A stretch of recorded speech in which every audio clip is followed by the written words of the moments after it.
Hey guys, Stock Saturday, and it's been a rough old week in the markets. I'm down about 5,000 overall, or 2.5% roughly. So S&P's down about 4%, so not done too bad. But yeah, it seems to be interest rates again. US put theirs up 0.75% and have indicated they're expecting 4.4%, I think, for the end of the year, and interestingly 4.6% for all of next year. So I think this is rubbish, to be honest. I think they're going to end up cutting sort of probably sometime next year, if not sort of putting a halt to the rises sooner than expected. And yeah, we'll see where we go from there. UK put theirs up 0.5%, so we're still lagging the US, and we came out with a load of new policies, tax cuts, and more spending and all sorts. And the pound absolutely tanked. So yeah, things not going well in the UK. So over here, crypto down. So the miners are down basically. Not too much else changed. Silver had a really rough end to the week, but Pan American hasn't dropped, so that's unusual. Chinese tech not really moved, surprisingly. Baidu and Baba pretty stable. Looking at Trading212, the ISA is down about 2,000. Sort of broadly everything really. The REIT's down sort of 7%, American Tower, and Digital Realty over 7%. So they're not going well. Not taking the interest rate rises all that well, I gather. As I say, Argo down nearly 13%. So that's not particularly good. First Majestic, so as I say, silver had a sort of rough week, and First Majestic has gone down, even if Pan American hasn't. 12%, not something I'm looking to buy at the moment.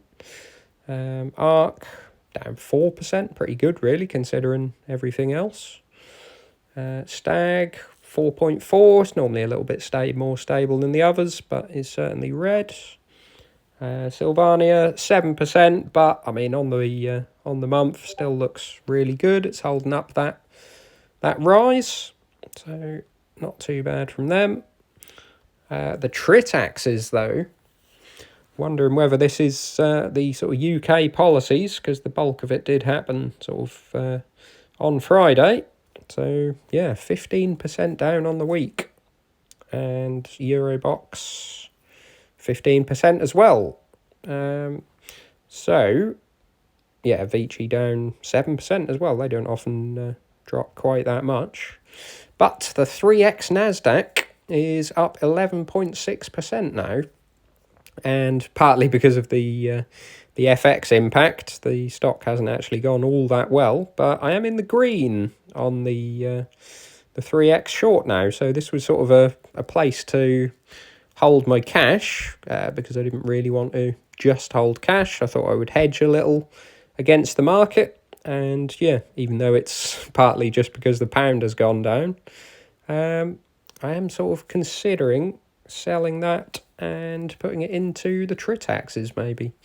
I don't quite see what's sort of so bad about the policies that had come out. I mean, the interest rate rise isn't sort of a huge deal. It's 0.5%. But yeah, let me know if you got sort of ideas on what is so bad for the UK. Obviously, I can see they would go down with the rest of the REITs on sort of interest rate news and that sort of thing. But 15% for the week. Obviously, expecting sort of recession and maybe some of their clients to have some issues. They got a lot of exposure to Amazon and people like that, but yeah, Eurobox certainly haven't, although Europe have their own issues. And the Invest account has held up pretty well, down, well, £1,200 on that sort of figure. Pretty good, I thought.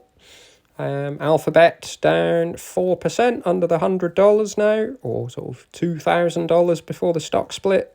So yeah, that's kind of a symbolic number people are sort of paying attention to. I'm actually down 40% and 27% up on FX impact. So shows you how much the pound has done sort of in the last year. Really considering Alphabet now, sort of got still some other stocks that have sort of held up pretty well, and now look not the best value in comparison to Google. Google's my sort of benchmark really of, if something's sort of 15 to 20 PE, then know that Google is sort of 17 if you net off the cash on a forward basis. You sort of keep thinking, is it better than Google, basically? And I know I keep saying it, but I am getting there with some of them to think no. So could be topping up that Google position. Barrett, nearly 6% down. Pretty much what I paid for my shares the other week. Broadcom, 6.7%, fairly sort of down with the tech stocks and semiconductors. Glencore, 5.8%, not too good. Hymax, 8% nearly. I tried to buy another call option for 2025, but doesn't seem to be sort of too much liquidity at the moment, but still really happy with Hymax going forward. Legal and General, so 6.4% down, but sort of not done too badly over sort of the last little while. Obviously could have maybe sold it at the higher prices, but then if I was buying other stuff, that would have gone down since. So yeah, not sort of agreeing with everyone else, probably a little bit counterintuitive, but thinking of selling Legal and General. I know a lot of people would be thinking buy the dip, but again, sort of comparing to other stocks, I always said I would do this, sort of doomsday time as I called it. Sell out of the more stable stuff and move into the more growth stuff. What else we got? Lennar, yes, this does seem sort of a little strange. The UK house builders have gone down, even though part of our sort of policies in the UK was cutting stamp duty and that sort of thing. The government always seem to want to put a floor under house prices. They are not allowed to go down. But the US generally don't seem to have the same sort of thoughts towards the housing market. So, yeah, kind of considering maybe taking a little bit of profit off Lennar and putting it into the UK house builders, or possibly elsewhere. Still be in the green. Again, only on sort of FX impact largely. But the actual stock itself is holding up pretty well. Meta Platforms only down 4%. I mean, it's fairly low, but down less than a lot of the other stocks. Still sort of trying to see where they're going with the metaverse side. Not seen all that much news recently. Micron, 5% down. Not buying this one. Actually 45% down on the stock and 25 just nearly on FX impact, but yeah, forward earnings sort of look horrendous, so that's a no for me. Nintendo, sort of similar to Legal and General, really. I've sort of shown this on the yearly, sort of 4.78%, 1.7% up on the week, and sort of, as I say, fairly sort of poor outlook, or sort of, if COVID never happened, really, it would probably be seen as a good outlook, but it's down, sort of earnings look to be down on last year and down on 2020. And can't quite see where the sort of mega bullishness is unless we sort of get new console news. But even then, I would imagine we're only going back to sort of 2020 earnings, which doesn't really look that sort of that promising or that good value. So considering Legal and General and Nintendo, they could be gone next week. Could not. Porsche, don't quite understand, haven't seen the news on this. Volkswagen is down and Porsche still up. Could be IPO news, but Haven't sort of seen anything particular. Can't be their other investments, I wouldn't have thought, because they're tiny. So can only imagine that's IPO news. I'll have to give it a look. Process, 6% down. Bit surprising. I don't think Tencent did all that bad, but yeah, Process does its own thing. Rio Tinto held up pretty well. 1.7%. Did drop a hell of a lot on the UK news yesterday. Samsung just been trickling down all week. Still think it looks pretty good, although earnings estimates are dropping.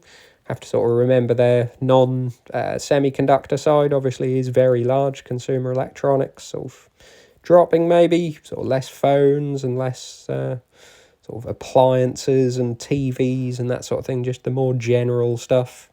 I could see that they might be sort of losing a bit of that. I'd probably focus a bit too much on the semiconductor side, but I like Samsung. Shell, 3.7% down. Did sort of come down. Oil sort of dropping a fair bit, but I still like these for the long term. They've sort of announced their CEO is going to be stepping down at the end of the year, and the head of their renewables side is going to be taking over. So sort of see this as a big positive if he's going to push more for the renewables side, spending gas and oil profits on building renewables rather than sort of taking on a lot of debt to do it like a lot of other companies are, or selling stock to do it, which I wouldn't want. So if we move more into that and more out of oil and gas, then you could get a PE sort of multiple expansion. So they're still at sort of 7, I think, on forward PE. Yeah, you could get that sort of come up if we start to be seen as a green stock. So, interesting. Sony still just dropping 5% on the week. Stellantis seemed to have taken a rather big hit. Didn't see what the news was on Friday to sort of cause this huge drop, but might have just been with the market.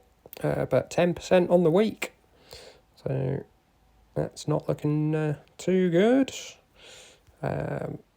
TSMC, 5%. Again, sort of just everything dropping. So I guess Stellantis was dropping with the market as well, but TSMC down 5%. Intel's down as well, so that wasn't a particularly bad switch last week. Taylor Wimpey, 5% down. Again, pretty much what I paid in my previous buys. Vale, positive on the week. That's a surprise because outlook for the metals isn't particularly good, or China. So bit of a surprise there. And yeah, as I say, Volkswagen sort of down. So not quite sure on that Porsche news, but we'll see. Could be making a few changes sort of coming up, and could be spending some of this cash. I did get a nice dividend from Rio Tinto, £195, so that helps sort of top up the cash, but could be a reasonable amount going on a car sort of in the next week, so don't be surprised if this drops a fair way by next week. So yeah, leave us your thoughts in the comments, how your portfolio's doing. Did you get battered this week? And like and subscribe. See you soon.